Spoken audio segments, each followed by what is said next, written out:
Hey, it is your buddy, Peace and Harmony with you here today. Much love going out to all the beautiful, empowered harmonizers. We are zooming in and focusing in a little bit more in depth on a great viewer question. That is how do you really pick up the pieces and get into a normal, healthy relationship, especially after you've had so much exposure, so much of your life experience at the hands or mercy of someone who is psychopathic, someone who has sort of eroded your boundaries, someone who might be a pathological in their sense of their lying to you, and also in their exploitation of you, meaning taking advantage of you in your vulnerable times, and that is called exploitation. When you're taking advantage of others, their youth, their naivete, their good nature, their generosity, their empathy, their innocence. Notice we're talking about a lot of abstracts here, a lot of qualities that are the making of the fabric of a human being. We're talking about a very complex situation here. And so we have so much discussion, but I really want to focus in on this because a normal relationship with a psychopath is abnormal. A normal relationship with a malignant narcissist is abnormal. They create a stage, a situation, an environment, or a feeling that they are more important and their needs should be met unequivocally, without question or without derision or without obstacles. They just have this as a mindset.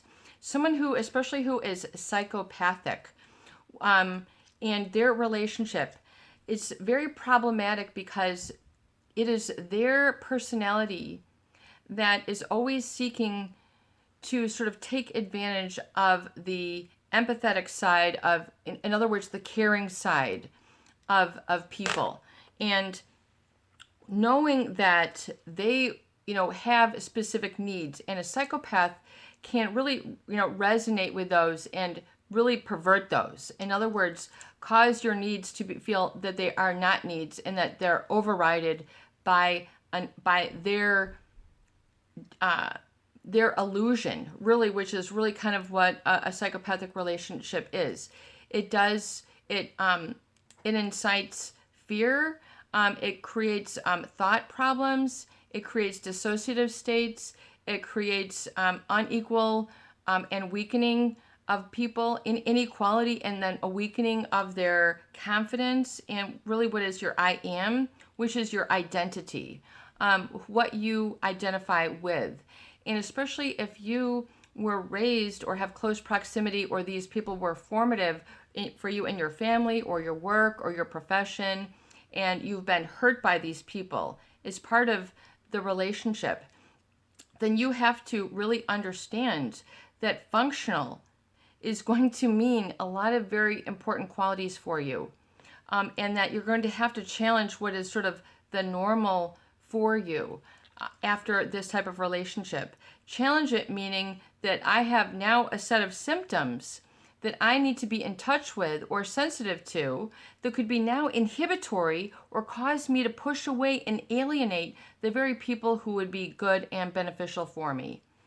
So that's a very important step, is that the normal is to be created by you and not the normal that was laid as the foundation. And this can be very scary for a lot of people because the foundation, you need to be solid. And that's grounded in the I am. And grounded in your autonomy and your strength, your decision making, your industriousness, and the absence of fear. The absence of fear. It's just, these are very important touchstones that you need to then correct for normal within you. So you have to slowly, create and stay with the process, stay the course. Meaning, if it was normal for you to always be silent, if it was normal for you to always, support another, if it was normal for you to endure suffering and pain and fear, and then have a lot of, emotional coming apart at the seams, and so you want to say, I want to challenge this now. I want to challenge this now. This is not normal. And so it is. Don't worry about it. This is not normal, meaning what's going to bring me homeostasis.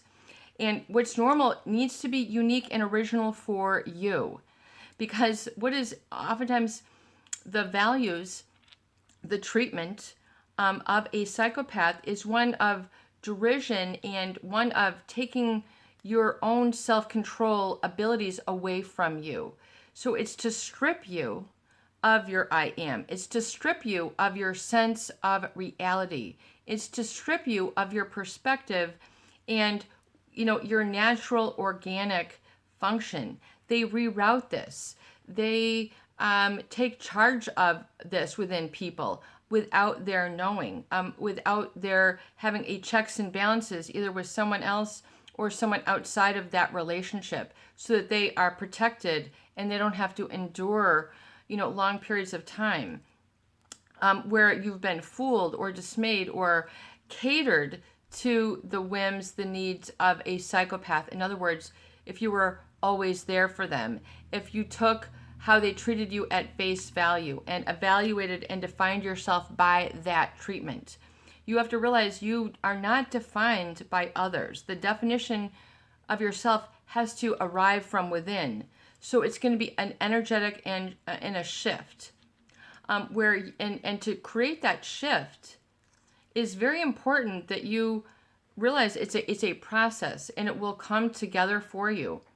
But to challenge it and then to create the normal, which is rather than feeling fearful, I want to feel safe. Rather than feeling overwhelmed, I want to feel focused and strong. Rather than feeling awkward or that I have to impress, let me become genuine, real, and gentle. So if you look at the habits, the habits that you had picked up while with the psychopath, be willing to challenge those. Know what those are. Know what those are. So if the narcissist had treated you in a way that you always had to be quiet, or you always had to sort of drop names, or you had to talk about, your greatest conquest to fit in with them, realize that you don't have to explain, justify, and prove yourself to people time and time again. That will get very exhausting. That will get very testy. So realize to say, what? Just because, that crowd is there, it doesn't mean that I am not the fabric of society and what is healthy, right, and outstanding for me. So it's a very unique and individual proposition. So, look at that and be willing to unlearn the habits, oftentimes that are fear-based. I want to keep this very simple because there's a fear, which is, the opposite of love, which is really the absence of fear.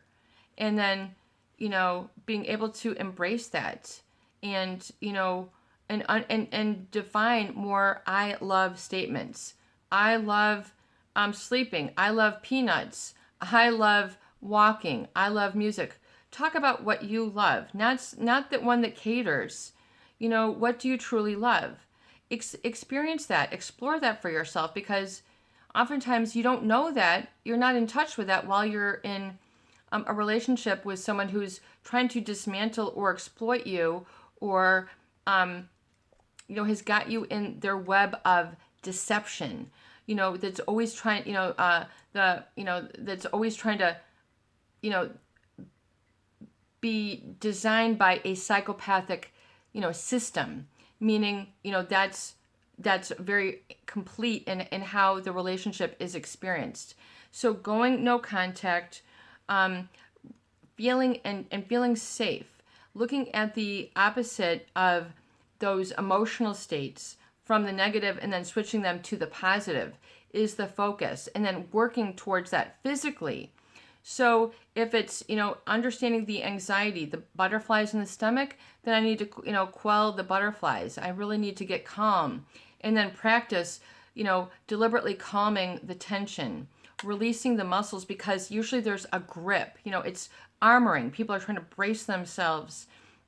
And so they create a lot of tension, and then they wonder, why they have body aches all the time, because they're always clenching. They're always trying to armor up. The fight or flight system is switched on, and then because it's also, people oftentimes don't feel comfortable being comfortable. So they feel it's very difficult for you to reprogram and then recondition so that you feel calm in the presence of others. A lot of people have a social anxiety after these relationships, after they've been so used. The psychopath, they oftentimes take reward by really the ruinous situation of others. We've talked about that, and it's just devastating. I mean, let's look where we are today in the news. I'm just going to put that out there, okay? So looking at and creating for yourself is the task. It is the goal, and it is the challenge, and that is your, what you need to build up in terms of knowing how you want to feel, because how you felt in the presence of the psychopath is not how you are going to feel in your healthy relationships. There's going to be more transparency. There's not going to be this, type of trend, a violation of boundaries and violation of identity. Part of the psychopathic grip is that they have to corrode an identity, corrupt an identity, have somebody go against their own human values or become separated from that so that they no longer recognize themselves. I mean, this is a very scary state that the psychopath will deliberately and pre-calculated create for their target, their victim, whoever it is that they're trying to get the one up on. So don't buy into the tactics. Be willing to refuse. I refuse. Say, I refuse. I refuse. I will not tolerate. And when you make these statements, how real are you backing up your statements? Back up your statements. I will not tolerate this. This is unacceptable. When you expose the narcissist, expose the psychopath for who they are, their pathological lying, their deception, their self-aggrandizement, their high-risk behaviors, their propensity for boredom, and need for stimulation that often pulls others into high-risk situations where they are in violation of their own boundaries, so they lose self-control.